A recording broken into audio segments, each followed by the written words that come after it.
So Okita Alter is back on Raid Up over on the NA version of the game, sporting a new buff that she got for one of her interludes, and this has been a very interesting revisit for a servant for me, because when this servant dropped, I was really disappointed with her, and then they buffed her second skill, which I thought was a nice step in the right direction, but wasn't quite enough. But after playing with Okita Alter with this new buff they've given to her third skill, I'm actually impressed with this servant. Now, is she the most broken servant I've ever seen, and is it going to be a must summon you gotta go for her? No, absolutely not, but is this a servant you can now get a lot of value out of? I think so, especially because there is another buff coming down the pipeline for her first skill that makes her even better. So not only is she more usable now, but she's going to continue to get better. And really, the only thing I think she's lacking is a buff to her NP that makes the Buster Down activate first before doing any damage, right? I think that'll make her a lot better. I think for some players, she also will have some value, seeing as she is an alter ego, meaning you can use her for Rider nodes, caster nodes, assassins. You can use her for berserkers, which is really good for the buster farming meta because you don't really care about actually looping your NP. You're more just like hard putting battery into your units, and she can be good for that. And with a little bit of testing that you're going to see in the background, she can even push through some knight class people. Now, nothing too insane, and keeping in mind that my Okita Alter is NP2, and I do have a max limit broken K-scope that is level 100, so she's getting that full attack boost. But depending on, your own Grail investment, and depending on your own foe investment, you might be able to get similar results of being able to take down some Knight class enemies that might be in that 100k to about 170k range, which could be nice if the last node has maybe like a big, rider or caster, something that she can hit as an alter ego. But then there's also like a saber that's also on that node that might be like 100k HP or something. She might be able to take that out, at least for my own testing. Again, results may vary depending on your own investment in your own Okita Alter and how much you're going to put in there. But I do really like this unit. I was having a lot of fun using her, and I might actually rotate her into the buster farming, meta stuff for me, just for the nice change of pace, and I am pretty impressed with how this unit performed. But let's just start diving right into this, starting off with her hits, which was one of the issues with Okita Alter when she dropped, because she had this very wonky kit where it seemed like she really wanted to be a quick servant. A good 7-hit AoE NP on a quick servant would be an absolute godsend. With 0.77% NP gain on her attacks and 5-hit quick cards, it seemed like that's what she was destined to do, but they made her a buster unit, right, with only one arts card. So you weren't seeing that arts card very frequently, so if you wanted to use her in more difficult content, you wanted to refund her NP, it was a hard time of getting that done because she really didn't have a lot going for the quick cards, at least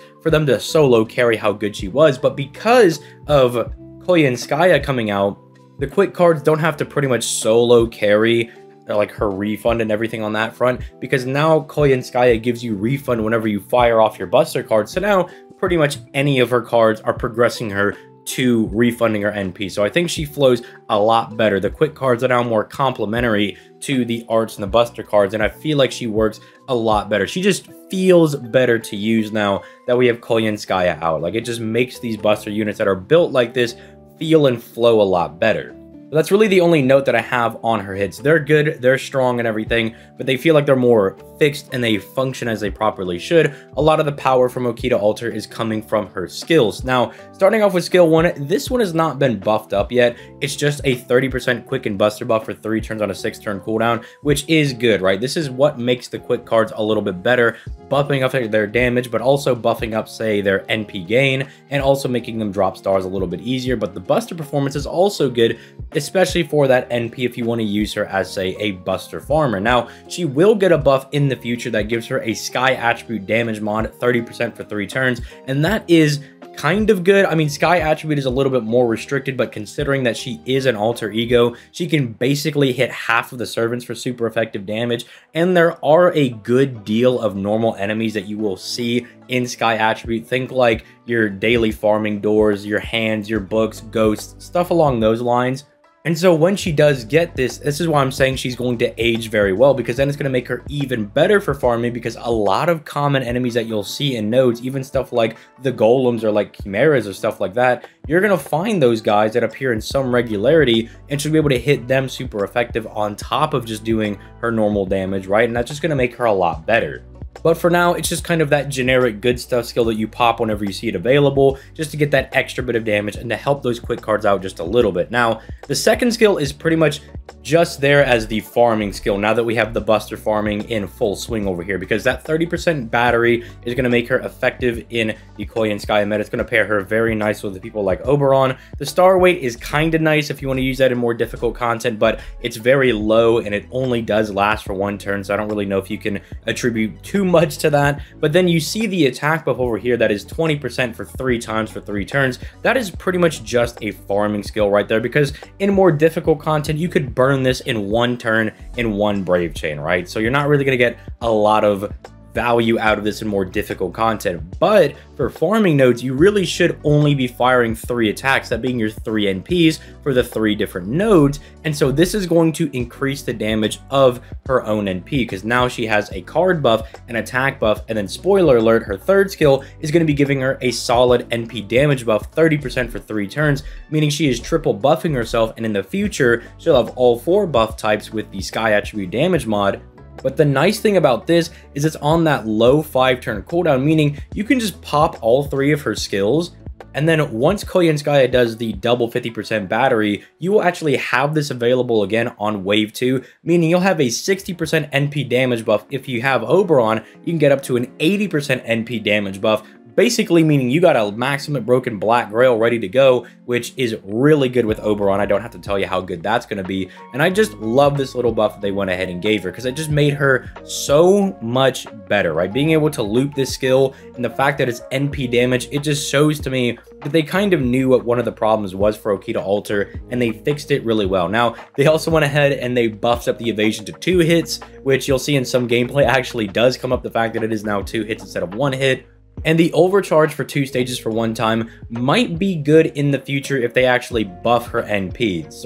Right now, it's kind of only good in more difficult content. We can fire numerous NPs on the same enemy to really take advantage of that. But I think they will buff this in the future inadvertently by buffing the NP, which, speaking of the NP, you can see really doesn't do a whole lot. It's just a good 7-hit AoE NP that reduces the enemy's buster resistance by 30 to 40%. For 3 turns. I say 30 to 40% because you do have that overcharge of 2 stages. I think that's realistic enough for you to get, and it will make you do big damage on follow-up NPs. But what I really want to see is I really want to see them buff this NP so it'll get the higher damage scaling to buff up the NP damage just a little bit more, but then we make that buster down proc first. I think that'll be very, very nice if we can give that to her, because then it allows her to use the overcharge stages on her 3rd skill more effectively, right? It actually puts them to use in farming, and I think that's just the final piece that they really can give Okita Alter. Now, if they want to go real crazy, they could give her the Artoria ability where she refunds 20% whenever she fires her NP. That would be a little bit, really ridiculous, but I don't think they'll do that. They kind of just reserve that for the Artoria units.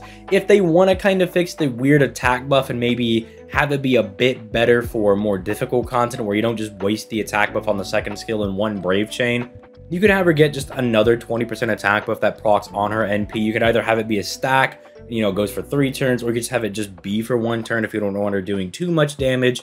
But I, for one, am kind of fine if we give her a little too much damage, because that'll help her just more easily push through type disadvantage against the Knight class people, which, as an alter ego, you figure that's kind of where they excel at, right? Fighting mixed class nodes, because that's the whole point of their class, right? They're like pseudo berserkers, but the only downside is that they really can't hit the Knight class people. But what if we just let her push through them a little bit? Not too big of a Knight class person, but maybe if we could start getting it to the point where she could push through like a 150k enemy consistently at NP1 without like huge investment, I think that'd be a huge W for this servant and make her really, really strong. But for now, she can do stuff like that if she's, NP2 and you've invested a bit into her, or if you're fighting, say, like a Sky Attribute damage mod person, she can push through a little bit of that.